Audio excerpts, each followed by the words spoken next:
It is indeed an honor to be the recipient of the Distinguished Service Award for Fort Hays State University. Thank you. My interest in the world started in Ransom, just 45 miles from here, when I enrolled in Spanish. And the rest is history, as they say. After graduation, I enrolled at Fort Hays State College, which it was known at the time, with a double major in business education and Spanish. And Custer Hall was my home for 4 years. Mr. Winterland and Dr. Caballo were my Spanish instructors.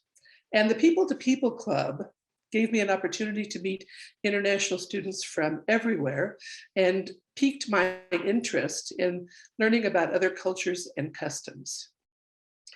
Every spring, we did an international art festival with exhibits from around the world, and we also had an international tasting party.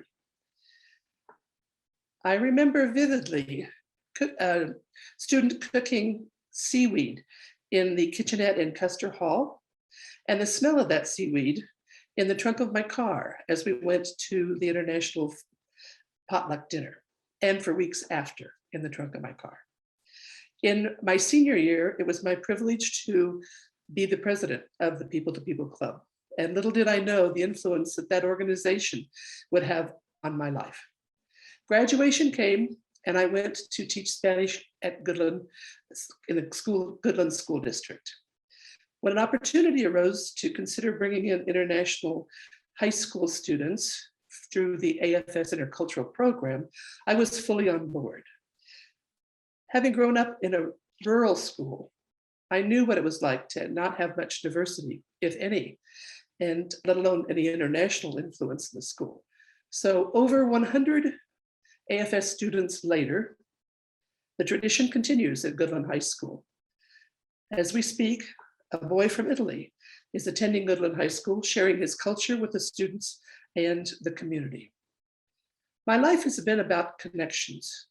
AFS activities led to Kansas-Paraguay Partners of the Americas.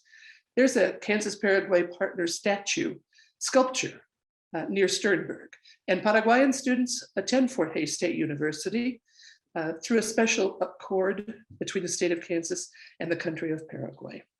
So Kansas-Paraguay Partners led to a school project with the World Bank and so on. I traveled to at least 10 countries through these connections, always focused on finding ways to expose my students to a broader view of the world. I want to thank my husband, Cliff, and my daughter, Heather Musel, for their support as I had these opportunities to travel for meetings and projects, and they were left home because of school and work.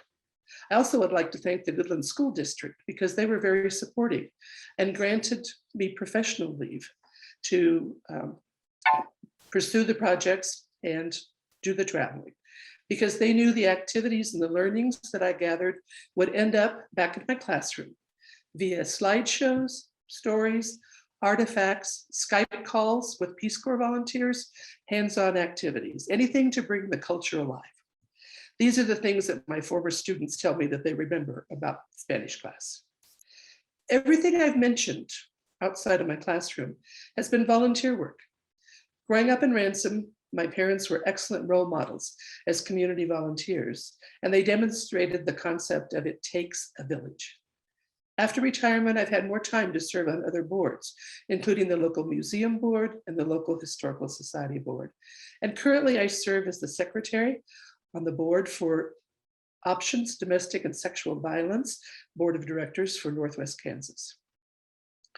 My advice to my students was always, find a job that you enjoy doing, take advantage of any opportunities that are given to you because you never know where they're going to lead, and include volunteer work in your life. Who would have thought a farm girl from Ransom, Kansas would be the recipient of the Distinguished Service Award from Fort Hays State University? Thank you so very much.